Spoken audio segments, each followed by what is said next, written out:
Good afternoon and welcome to our Hispanic Futures Month Roundtable presented by Scholas Diverse by Design and Enterprise Talent Solutions. I'm your host, Omanase MacArthur, Senior Director of Scholas Diverse by Design, and I'm very excited about today's discussion, and I hope you are too. Scholas Diverse by Design is the preeminent leadership resource in how to deliver and retain diverse technology talent. We underscore the importance of action through data, insights, and partnership to improve the tech industry, leading to increased innovation, greater productivity, higher retention, improved decision-making, and better business outcomes. According to the latest research from Boston Consulting Group, diversity is a key driver of innovation, finding that diverse teams produce a minimum of 19% more revenue. We also know the war for tech talent continues despite the headlines about nationwide layoffs. Scholas Enterprise Talent Solutions helps companies not only find the talent they need, but also upskill and reskill the talent they already have. Nearly every single company in America is in need of tech talent.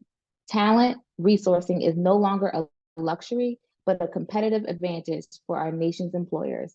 From blue chip companies to innovative startups, financial institutions to healthcare providers, and so much more. In this year's final virtual roundtable discussion, we will celebrate the contributions of Hispanic and Latinx technologists from past to present and discuss what the future holds for those looking to achieve success in technology. According to Unidos, Hispanics are underrepresented in technology jobs across the country, comprising only about 8% of the tech workforce. With the insight from our featured speakers, we will discuss ways to uplift, cultivate, and nurture the futures of Hispanics in technology. And that brings me to our guests. I'm honored to be joined by powerhouse leaders for this dynamic discussion. Ana Jimenez, Business Transformation and Quality Leader of IDEMIA, Ed Velez, US and EMA Head of Diversity Talent Sourcing at Bloomberg, and Jessica Diaz Council, Managing Director for Scholas Baltimore. Welcome to our roundtable, everyone. Thank you for being here. And we're going to kick things off by asking a simple question. Can you all tell us a little bit about who each of you are and why you do what you do? Anna, let's start with you. Well, hello, Omanase. Thank you so much. It's an honor and a pleasure to be here. So Ana Jimenez, born in Puerto Rico and parents from the Dominican Republic, been in Boston for over 40 years. And, currently I head up the Business Transformation and Quality Assurance Department at IDEMIA. And the reason why I do what I do is because it's important for the youth to see people that look like them, right? I grew up in a small town here in Boston called Dorchester, and we didn't always have role models. And so as an Afro-Latina, and an Afro-Latina who's been in a male-dominated space, I've been in technology my entire career. It's been hard to find women, to find Latinas in general in this space. And so it's important for us to make sure that we present ourselves and show up so that others can see that we do exist and that we are able to be successful in this field. Oh, thank you. And I appreciate that. What screams to me, what you just said, is representation matters. Ed, Absolutely. How about you? Yes, so I would say very similar to what was just shared. My parents immigrated here from the Dominican Republic. I grew up in Washington Heights, and what for me very similar again was shared is you don't always grow up with a lot of role models around you. I was the first one in my family to go to college. There's no roadmap when you're the first one to do something, right? And you feel for a while, at least I felt, and I know many others in my shoes feel this way. You almost feel like you're almost operating from a deficit sometimes, right? Where you're always trying to catch up, always trying to catch up. You don't have the network, you don't have the experiences to rely on, et cetera. And for me, now that I've gotten to the position I'm at now, where I lead diversity sourcing for Bloomberg in the US as well in the EMEA region, my passion is opening doors for others, making it easier for those coming behind me to build successful careers at organizations like Bloomberg, successful careers in our more technical areas versus always, I feel like, being pigeonholed to certain areas, right? But really, I think opening those doors up for others is what drives my passion. That's why I've loved working with Per Scholas, Damien, Ken Walker, the whole Diverse by Design board. forward, the work we're doing is literally changing lives, and that's what drives me. Oh, I appreciate you sharing that, Evelyn. That's important because creating pathways is important, especially like you said, if you're the first person, there is no pathway. So it's almost up to you to chart one, right? So I appreciate the work that you're doing for sure. Jessica, can you tell us some more about yourself and why you do what you do? Yeah, so I love what I just said because I consider myself a trailblazer in my own right. So my name is Jessica Diaz Council. I'm the managing director of Scholas Baltimore. Also the first in my family to go to college, the first in my family to do a lot. I'm representing Central America here from my family's from El Salvador. Oh, wow. And so my parents, when they arrived in this country, they had no roadmap. My siblings and I had no idea how to navigate the American dream. We just had ideas given to us by, whatever we were surrounded by. And so the eldest taught the next one, what do you do? And in charting that trail, I incurred a lot of student loan debt because I didn't know what I didn't know. And I just knew the best way to do this was to go to school. And so I do this work because I would hate for others who don't necessarily have that roadmap or have that individual in their family where there's a language barrier telling them, the American dream consists of X, Y, Z. I want to work alongside individuals from, our communities to let them know, like, you can get to where you want to go, and here's how you can do it on someone else's dime. That's my favorite thing to do because, while I might be someone that had to take student loan debt out, I don't want that for anyone else. So my work in higher education prior to arriving to Scholas was just in that, getting students to and through their college degrees and shifting over to workforce development. It's the same thing. I want people that look like us, that speak our language, and that want to make a difference in their families and want to chart that trail. They get that opportunity, right? And so that's why I do this work in Baltimore and nationally, honestly. Oh, I appreciate that, Jessica, so much. And you just highlighting the amount of people that you had to chart a path for and all the work that all three of you were doing. It actually makes me think of the fact that we still have so much work to do, right? According to a report from McKinsey, Latinos today represent more than 17.3% of the US labor force and are projected to reach 22.4% by 2030. And as mentioned before, the UNIDOS reports Hispanics make up only 8% of science, technology, engineering, and mathematics workforce, despite making up 17% of the total population across all occupations. So this even speaks further to the importance of your roles of representation and forging paths, and Jessica, making sure people are informed when they make these decisions. So how has your company or organization approached recruiting Hispanic tech talent to ensure diversity and inclusion within the technology space? Jessica, we'll go ahead and lead with you.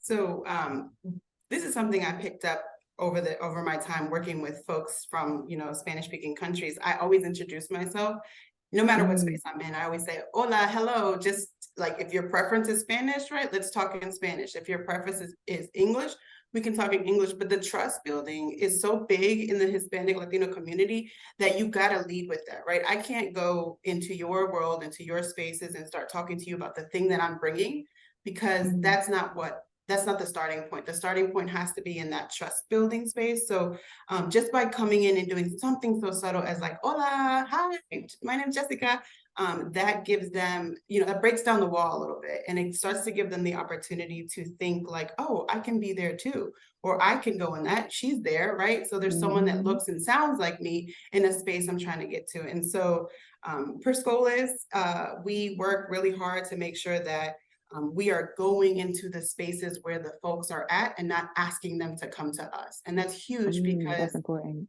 It's not always going to be accessible. So we make sure that we're in the community, we're at the events, not just the big thing, not just the fair, that's, the employment fair, the workforce fair, but at the small thing where people come together and have that sense of community. So the trust starts from day one. No, I appreciate you sharing that. That's very important. That trust building helps cultivate really good relationships too. And it allows people to come back, right? Come back to you. They have a name and a person they can identify with. So that's just as important. And can you share with us a little bit about what you do at IDEMIAS in terms of Hispanic talent and diversity and inclusion within your space? Absolutely. And I certainly agree with everything Jessica said, right? First of all, we each, when we walk into these spaces, we have to make sure that we represent, right? And I'm all about walking in, and if I notice that you're Latino, I'm saying hello to you in Spanish. Like that's just gonna happen. And then we're gonna hug and kiss, right? Expect it. But I think at this company and various organizations that I've been at, the focus has been around talent recruitment. And so specifically here at IDEMIA, one of the things we did a few years ago, when I looked at the various vendors that we were working with, when I was hiring for QA engineers, there weren't vendors that necessarily had a diverse pipeline. And so we embarked on two things. One, we embarked on expanding our vendors. And one of the things we did was we specifically partnered with a vendor that is based out of Puerto Rico. And that allowed us to then bring in candidates both in our QA and our developers space that were, that live in Puerto Rico. And that's something that this organization had never done before. Clearly, we're global. We have folks in India and all that. But thinking about Puerto Rico and some of the Spanish countries just wasn't something that was in their forefront. And so that was one of the first things that I did.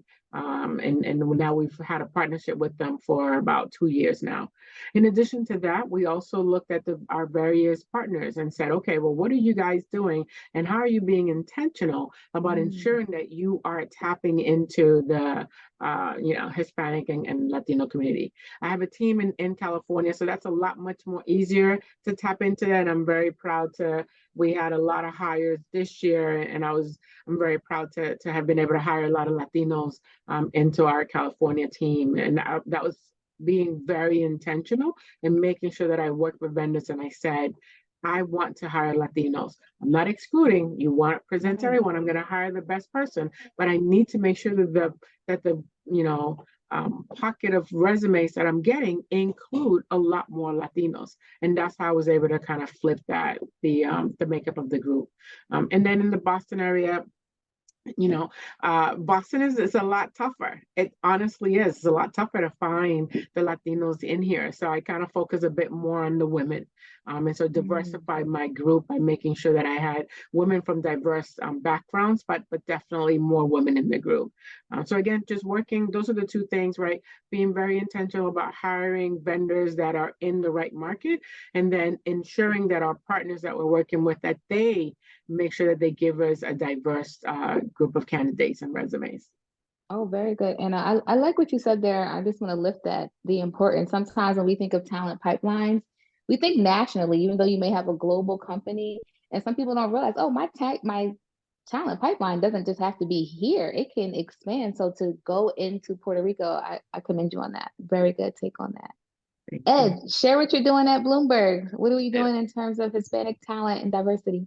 So I would say for us, I think I'll talk a little bit first about the work my team is doing on the diversity sourcing side, which is more the experience hiring side, and then the work our early talent team is doing, and very similar to what's brought up right now, is when I came into the role, and I will actually even backtrack a little bit and give the group some context around how the diversity sourcing recruitment team was launched. So the team was launched in 2020 with sourcers that sit on each of our different recruitment teams. So that would be engineering, product, data, corporate functions, news media, et cetera. Each of our recruitment teams in the US as well as in London have a dedicated resource that focuses in on ensuring that we're bringing underrepresented talent to the table. That when looking at the stats, looking at the data, we know those folks, those individuals, they weren't naturally applying to our roles.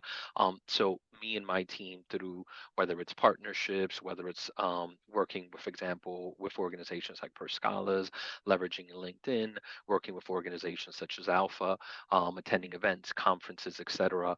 Through all those outreach efforts, we build a pipeline for active recs that we're working on as well. One of the things that we're starting to do now is having conversations with our senior leaders to say, when you look at, for example, 2024, what are the skill sets and profiles that are really of interest to you? What are some areas you think you'll be hiring a lot in 2024?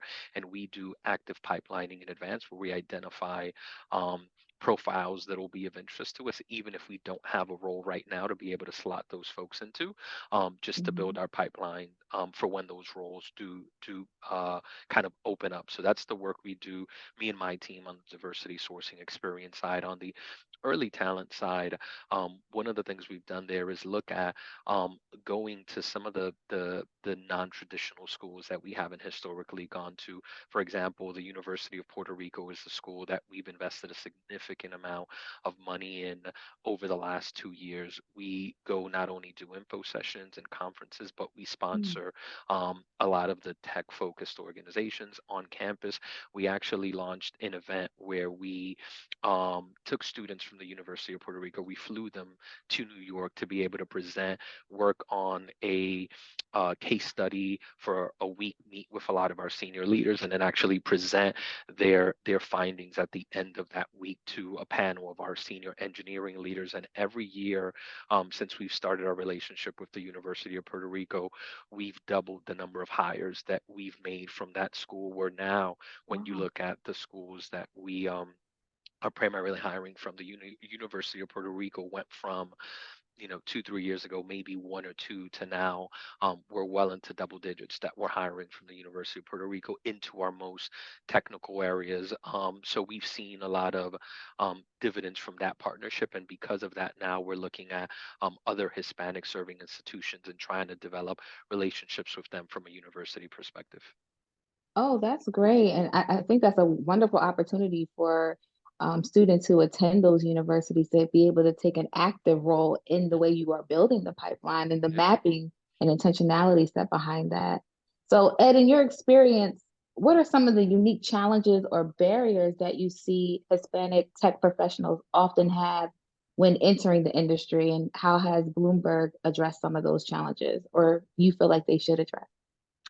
To me, and I think it's something an evolution I've seen in the short time I've been at Bloomberg. But I would say overall, specifically my career background, I've primarily worked on the financial services side. I think there's been an evolution that still has to continue to move forward, but an evolution towards understanding that there's a lot of value in those non-traditional pathways, which I know Scholas does such a great job of opening those doors, right? And I think when I first started in investment banking, I primarily supported sales and trading businesses, and there was almost this view back then that if you didn't come from like an NYU or Harvard or Princeton, and all these, that you couldn't survive in these in some of these companies doing some of the work that was required of you, right? It was viewed that if you somehow went to NYU, you were better prepared than someone that came out of Baruch, simply just because of where you went to school, not looking at the individual and what the merits of that individual and what they brought to the table. I think we've come a long way. And we still have a long way to go, but I think we've come a long way as far as understanding that there is a lot of richness. There is a lot of value when you bring in folks that have those life experiences, that have those non-traditional backgrounds, the skills they bring to the table, et cetera, the different way that they approach problem solving, the creativity that they bring, the work ethic, all these different things that I think were being missed previously. I think we're doing a better job of understanding that there's a lot of value in those non-traditional kind of the folks that come from those non-traditional backgrounds. That's where I think at Bloomberg specifically, as we have had more conversations with how do we bring in Scholas into our recruitment process, how do we open our doors more in areas like our engineering business, our data business, to folks from Scholas.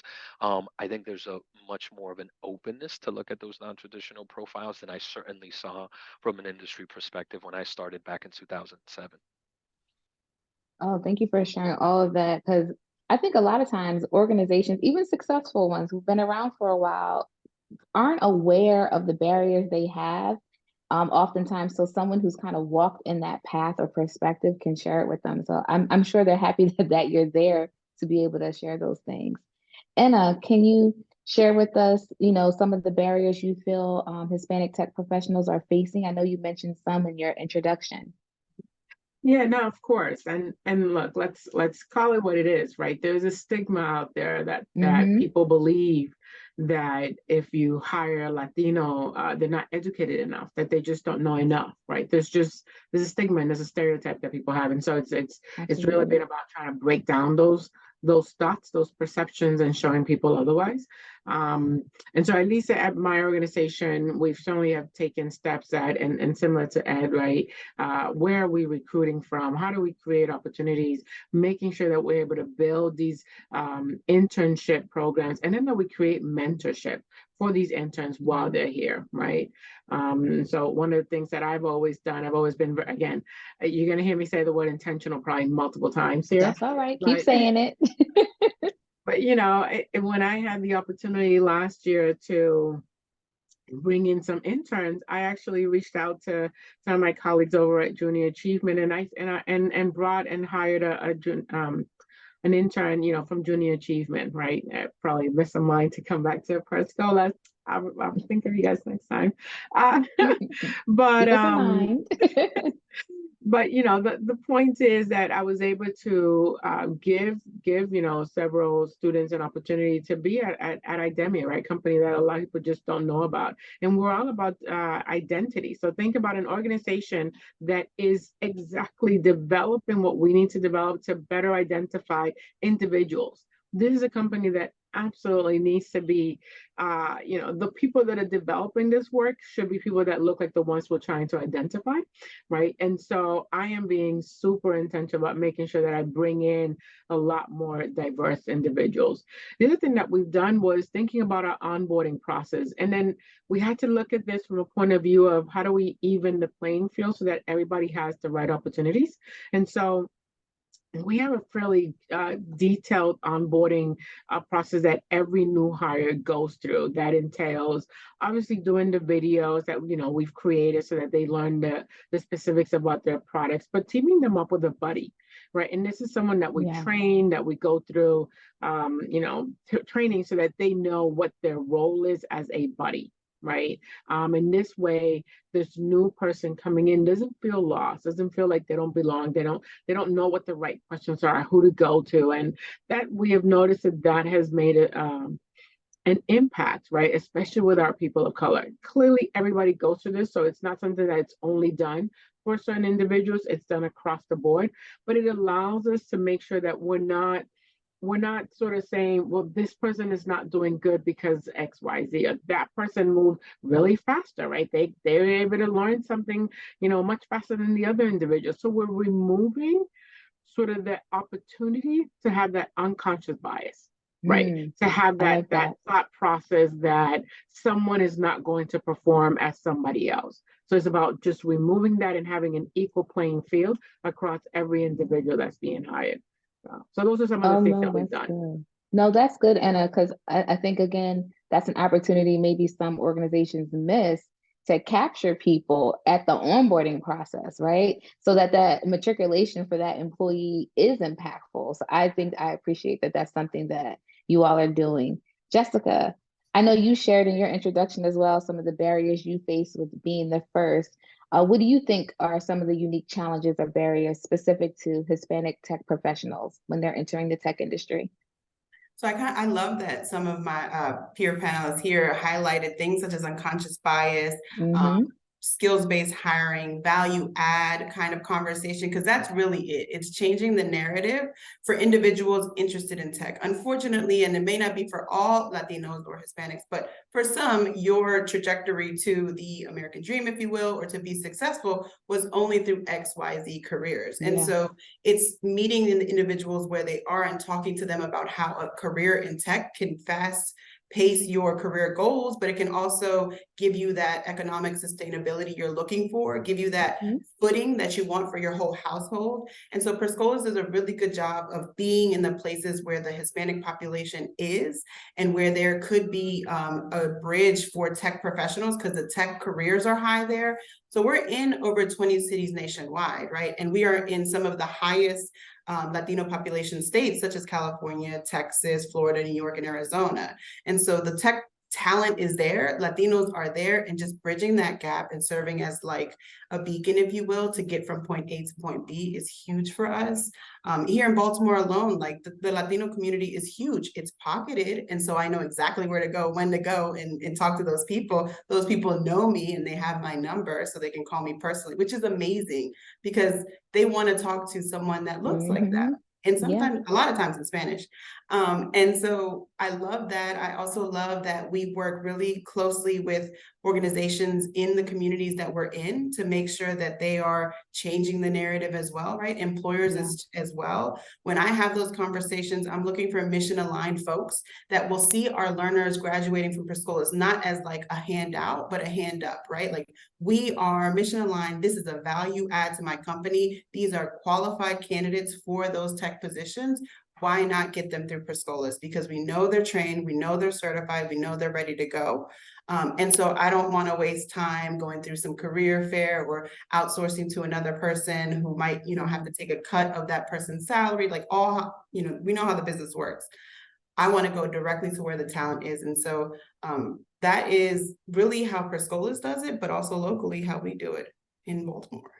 No, thank you for sharing that. And that kind of brings me to another thought that I'm having. You mentioned the word unconscious bias, and so did Anna. So when we think about that, Anna, and I'm going to lead with you here because you mentioned it first on this panel, how does your organization approach the retention of the Hispanic talent and prevent those issues? I know outside of onboarding that you mentioned, but prevent issues like unconscious bias or microaggression that might affect job satisfaction. Yes. So, I mean, obviously, still so much work that needs to be done, clearly, right? Clearly. But, so where do you focus and how do you start it? And again, I mentioned some of the areas that we're trying to apply this to, right? So that we can remove some of that. But it's also about training, right? And so the company has done a really good job at, we used a application called Udemy. And Udemy has a lot of different trainings and a lot of different things, but we ask and put our, ask a lot of our managers and employees to go through there and do all these trainings. One of the things that every employee needs to do in the organization is take an unconscious bias training and a diversity training. It is absolutely mandatory. Every employee needs to do it. And this is, and that's important, right? Because sometimes you're at some organization, they say, okay, well, we're going to do, unconscious bias training or diversity training for just this group of people, just your managers, or just, folks at senior levels. But the entire organization truly needs to go through that. And that's something that I think that more organizations need to make that a priority. It needs to be top down, right? From our CEO all the way down to every employee. He talks about diversity. He talks about how important it is for him, where he came from and how he got to be a CEO role. And he shares that during our town halls, right? And so when you hear him talk about diversity, when you hear him talk about his own upbringing and how he's done what he's needed to do, that just resonates, right? And then we get new folks that are hired and we tell them, well, you have to do this diversity training. They're like, oh, mandatory? It's like, yes, mandatory. And guess what? We know if you've done it, and we're going to get emails if you haven't done it. And emails will go to your manager, and then your manager's managers, and then eventually you get a list that goes all the way up to the CEO to find out who has not done that training, right? And then that just puts the onus, and so that people realize, okay, this company takes this very serious, right? And so that message just speaks volumes, right? That message just says so much about where the company is at and how important diversity is to them. No, I appreciate that. And what I hear you screaming here is accountability. And when it comes to any type of diversity, equity, inclusion, belonging, culture training, or any aspect of it, making sure that there's accountability, So like you said, from the top down, and realizing the top down means we're still connected, right? So just as important for keeping that going. Now that we've highlighted some of the barriers and what your organizations or yourself have done to overcome them, Ed, I would like for you to share some success stories of Hispanic tech professionals who have thrived within your organization and how your company contributed to their development.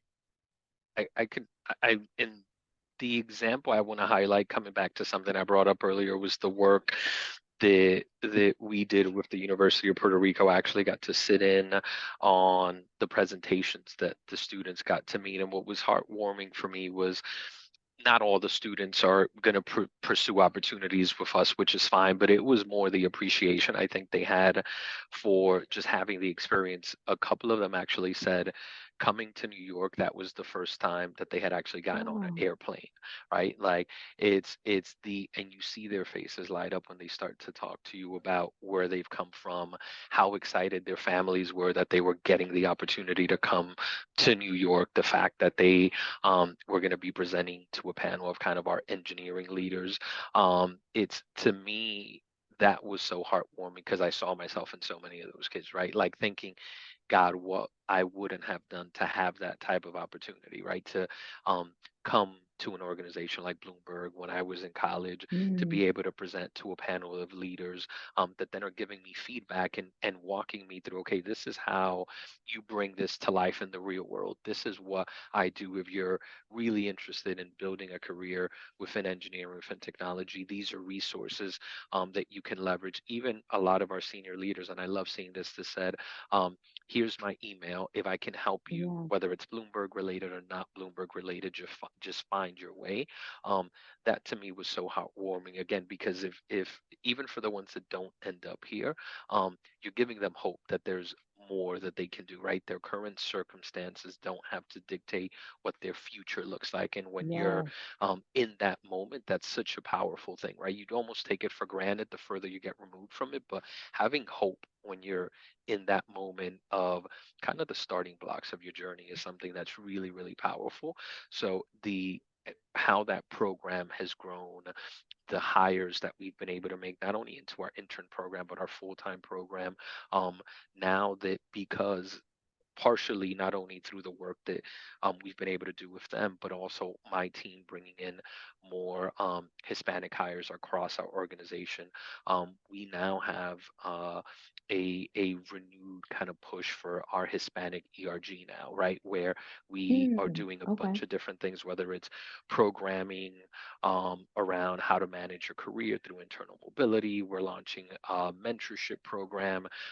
We have Mike Bloomberg himself has addressed the Hispanic ERG at some of the events. Like a couple years ago, that was something that we didn't have enough of a population to be able to do that internally, and to see not only through the work we've done on the early talent side, but on the experience hired side, that now our voices are magnified internally. That's been hands down, in the short time I've been here, the biggest win and satisfaction that I've personally have been a part of in my time here.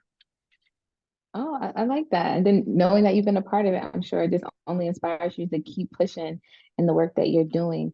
Jessica, knowing that you work with a lot of our learners, what do you have to say around their success coming out of Scholas and going into organizations? How do you feel like they're thriving within Scholas, and maybe if you heard how they're doing outside of it? Absolutely. So I love that I can look at this from an internal lens, such as like my own journey within Scholas as a Latina, or even our learners who graduate and go on to entry-level or mid-level careers in tech. The thing that always points to me as like a success, or they're doing well, is when they reach back and let me know, like, hey, I really enjoy this organization. I would love to talk to other learners. The minute they tell me that they want to reach back and they want to talk to others about their experience, lets me know, one, we did our job right, but we led them with enough grace that they were able to advocate for themselves in the new spaces they went into. So we point to the employee resource groups, we point to the different departments that you can participate in, the different networking organizations you can join locally and regionally. And so because they take advantage of those things, they have a sense of family moving on from us, because internally at Scholas Baltimore, we really do holistically approach our training and wrap our arms around them from start to finish to make sure that they're successful. And we love when we can send them off into a space where that continues for them. And so in my conversations following up with them, I make sure that they speak to that. And if I don't hear from them, I also reach out just to check on them, to say, like, how's it going? And if it's not a culture fit, we have that conversation too, because sometimes folks, especially from our communities, they count it as a win. They got this job and they stay, not knowing that they don't have to subject themselves to certain things. So the conversation is had post-graduation regardless. And I love when it's great, but I'm also prepared for when it's not the best experience. And we help them navigate that as well, because that's also a thing that happens. Oh, thank you for lifting that, because you're right. Sometimes it isn't always a good fit, and knowing what to do when that happens is paramount. And can you share with us, within your role, how does your company play in promoting diverse and representation within tech for some of your professionals or colleagues or those that you've brought into your organization? I mean, so it's really been about just highlighting, promoting, and making sure that there's visibility, right? So when I first started this company 4.5 years ago, we didn't have employee resource group. And so what we first did was we created a women's employee resource group. And that has now expanded to, I think we have like 4 or 5 of them now. But at least through my involvement as part of the women's employee resource group, we've always have had various lenses, whether it was Women's, International Month, right? So we focus on breast cancer and all that things. But people always sought out and asked me to make sure that we didn't skip a beat and we didn't miss out celebrating Hispanic Heritage Month, right? And so throughout for the last few years, I've been able to hold events where I brought in my friends, right? Latinas in leadership. And every year was a slightly different topic, but it was about sharing where are Latinas and how have they rise and what have been the struggles. And every single time I've had one of these events, the comments, the outpouring of love from the employees just has been completely outstanding. Okay. And then you take, our CEOs who have then said, okay, oh my God, we love this interaction. We love what we're doing. Let's make sure that we're looking at the Latinos within the organization, that we're elevating them and creating a space for them, right? For those that know me and follow me, I received numerous awards throughout the last few years. And so it's been really nice to be recognized, right? Not just externally by the company, amplifying and sharing of the message of and congratulating me for awards, but then also internally, where the CEO has stood up and congratulated me at company-wide events, right? And just, creating the space to just pause and recognize what the individuals are doing, not just internally, but also externally, and how that impacts. I think oftentimes we forget that what individuals like ourselves, right, who do so much in the community, how we bring that back into the work that we do, and that it kind of plays both roles, right? Which is you get your company's name out there to people that never heard of them, right? And then you're hopefully able to kind of bring those voices into the organization. And so I think my company has done a really good job at just partnering with the various organizations, making sure that we try to show up at the various places that we need to be at. Just recently, there was a Women in Technology conference here in Boston.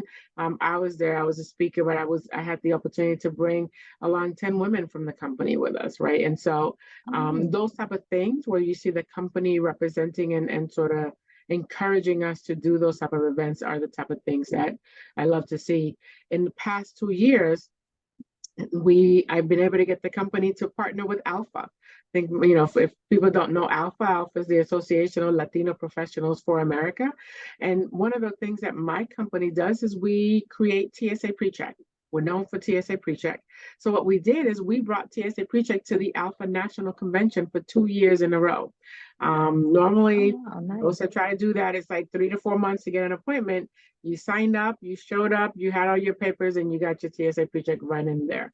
That was a beautiful thing, right? It provided a service, an added service to the organization because we sold more TSA PreChecks. But B, we created a service to the Latino community by bringing something to them, removing the barrier of having to have this waiting time frame, right? But providing that service right then and there during a national convention. So those are the type of things that we've been doing, and I know that we'll continue to thrive and continue to partner with many more organizations going forward. Oh, okay. I appreciate you sharing that, and because that speaks to a lot of success, and I guess that's how your company is really able to measure their impact with the success that you are having, and something as important as, I'm sure a pre-check is a very big deal for a lot of people. So I know that was a service that was welcomed to be provided for the community. Ed, could you share how you're measuring the success of your diversity and inclusion efforts with recruiting or developing and retaining Hispanic tech talent? So one of the things when I was going through the interview process that really interested me, aside from the people I was meeting and just the Bloomberg brand and all those different pieces, was when I started to ask them same question you just asked: how are we measuring our D&I efforts? How do we know that we're starting to move the needle? We have this process that we go through twice a year. Our Chief Diversity Officer, Pamela Hutchinson, comes to New York and in London as well. She sits with all of our global senior leaders. Mike Bloomberg joins a lot of these meetings where each of the leaders has to come in and basically present to Pamela, present to Mike, as well as a couple of other management committee folks around how are they moving the needle within their businesses when it comes to diversity, and looking at it from a lot of different lenses. One, looking at from a D&I perspective, how many diverse individuals have you brought into the organization, looking at the number of openings you've had, number of hires you've made, what percentage of those roles went to folks that were diverse. If they feel like the percentage isn't where it should be, asking some really tough questions of that leader to say, give me the details as to the why, and then also tell me what's your plan to address that going forward, so the next time that we meet, we start to see a change. The other part of that process as well is looking at promotion rates, right? Looking at how many people in your business, again, have you promoted over the last year? The last time we did this review, what percentage of those folks that were promoted were diverse? And again, asking for the details as to the why. Another part of that process related to the promotion piece is asking them to basically outline their diverse talent bench, and name by name, who are the diverse individuals in your businesses that you see as up and coming talent, and what's your plan to get them exposure? What's your plan to help socialize them from a senior leadership perspective? So not just folks in your business line know about them, but folks in other business lines know about them in case that there's a leadership role that might open up in another business line that they might be a fit for.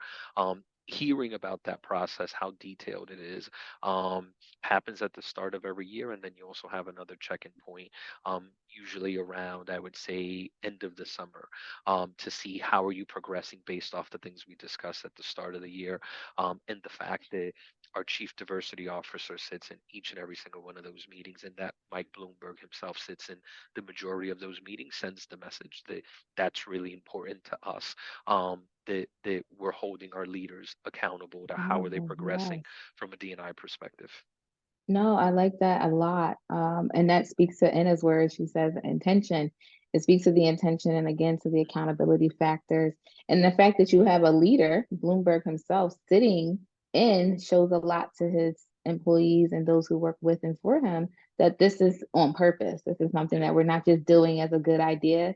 This is very intentional. I like hearing that. Jessica, are there any specific best practices or lessons learned from your own experiences in promoting diversity that you would like to share with other tech companies or organizations? Absolutely. So intentionality is probably a great theme for this conversation, because you have to be Very much. intentional Yes. when recruiting diverse talent, but also Latino talent. You also have to be aware of cultural, differences of your.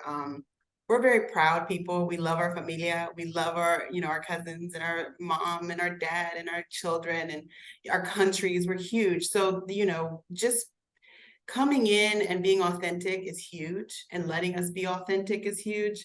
I know that, when I used to recruit for anything, whether it be for Scholas or any higher education institution, it was not just the student or the, the client or the learner that I was speaking to. I was speaking to the family. And I always knew that, because any decision I made growing up was made with my mom's information. Like her feedback was in the back of my mind. I always had her in my mind when I'd make a decision.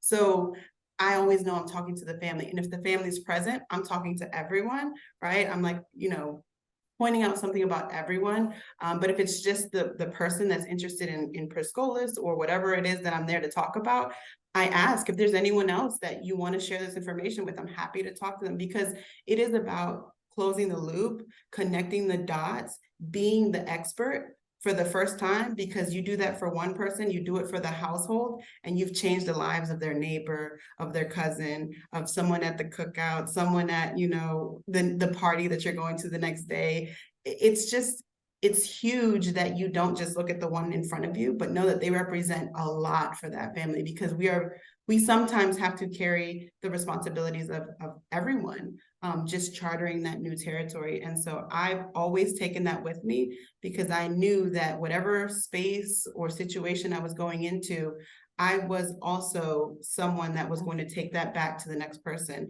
I saw my father doing it growing up. We had an auto repair shop growing up, and people came to get their cars fixed, but they would sit in that waiting room and have full on like counseling sessions with my dad. Yeah. And I watched that from young girl to growing up. And it was always from the goodness of his heart, and always because he saw that he learned a lot, but the hard way, and he would never want that for others. So I lead with that. And I think it's a good skill for companies and organizations to take with you, is look at the whole person and not just the one thing they're in there to get from you. Oh, good ending note right there for you, Jessica, when you mentioned that. Look at the whole person, something I think some people and organizations do forget to do. So I love that you're leading with that, with your promotion of diversity by looking at the whole person. And can you share with me any of the best practices or lessons you've learned from your experience in promoting diversity?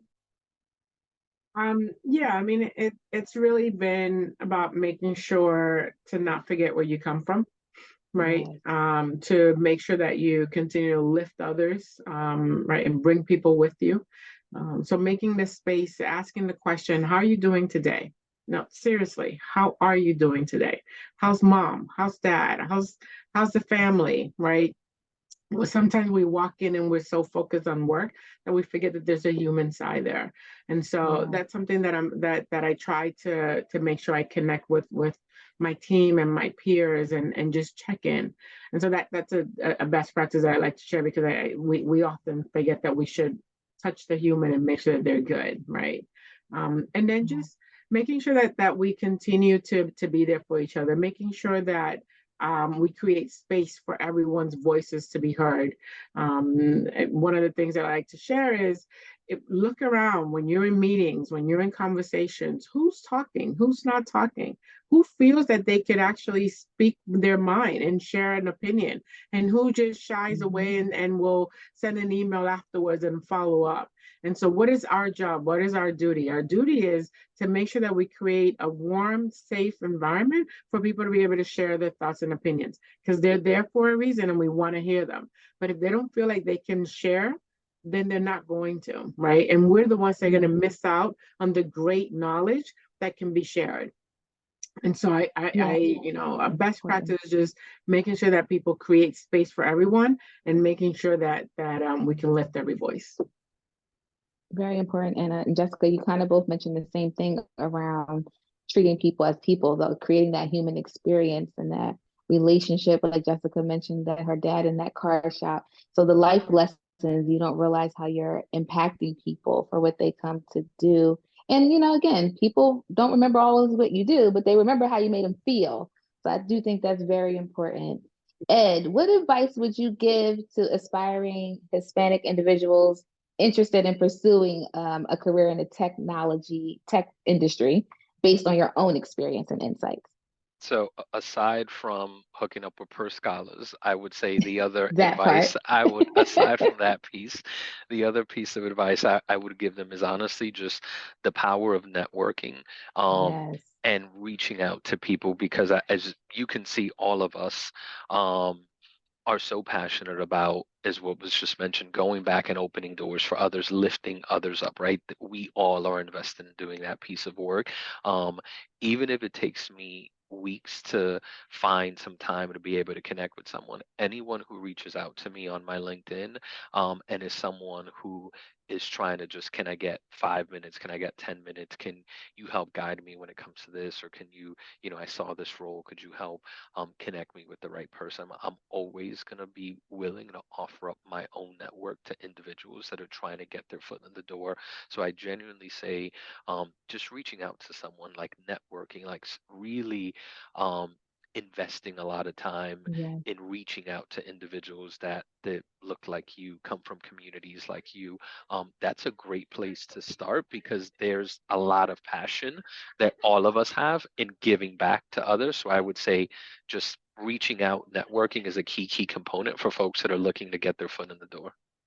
Oh, very good points there, Ed. And I hear you when you say that, because I think sometimes you don't realize how valuable a network is. You are almost as rich as your network. So thank you for pointing that out. And what advice would you give to aspiring Hispanic individuals interested in the tech industry? I would tell them that we need them, right? We need you, right? And know that the world is changing. The demographics are changing. And just, I know as we're closing, I like to make sure I throw a few metrics to put some things in people's mind. 78% of the net new workers between 2020 and 2030 will be Latino, right? Hispanic and Latino. And the US Latino GDP has grown 2.6 times faster than non-Latino GDP, right? And so that's important. Those are important numbers. And we need to understand what that means. And what that means is that we are driving the growth of where America is going is being driven by the Latino community. And so your voice is needed. You should not shy away from being in this field. We have so much to develop. I know there's some fear about AI and machine learning and taking our jobs, and who's going to do that. And what I want people to realize is what were we doing 50 years ago, right? We evolve and we all still have jobs. So this is just the next evolution. And a lot of things are going to get automated, and that means it's going to free us up to be able to use our brains to think and be, very intentional about creating the next thing, the next best thing. And Latinos will be the ones leading the charge. That's going to be the difference, right? Hispanic progress is American progress, and yeah, we're going to be making a pretty big stamp in the world. We already are, and I think people should definitely lean in to technology. This is the space to be. Yes, and I love a good stat. Now you dropped some data points. So I hope people took note of that right there. Had to do it. Jessica, it's all right. We love a good data plug. Jessica, share with me some advice you give to aspiring Hispanic individuals interested in pursuing a career in tech.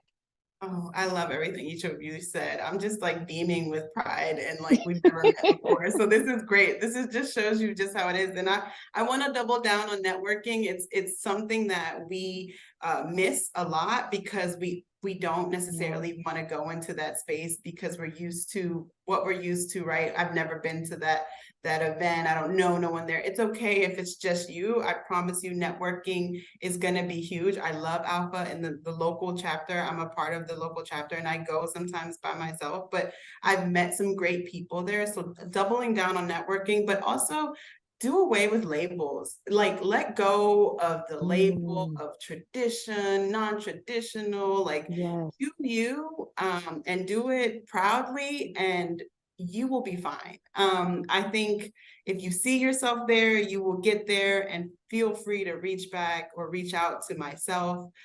Even if it has nothing to do with tech, I am happy to guide you. I am problem solving by nature, proactive by nature. I love to get in front of something. So that's just it. Like, don't be afraid to open up and ask for help. Because if I don't have the answer, I'm gonna find it for you. I love that. Thank you for sharing that. Thank you, Ed, Anna, and Jessica. Each of you have been tremendous Hispanic Futures Month Roundtable guests this afternoon. And I thank you so much for sharing your perspectives, your guidance, and most importantly, your passion with all of us.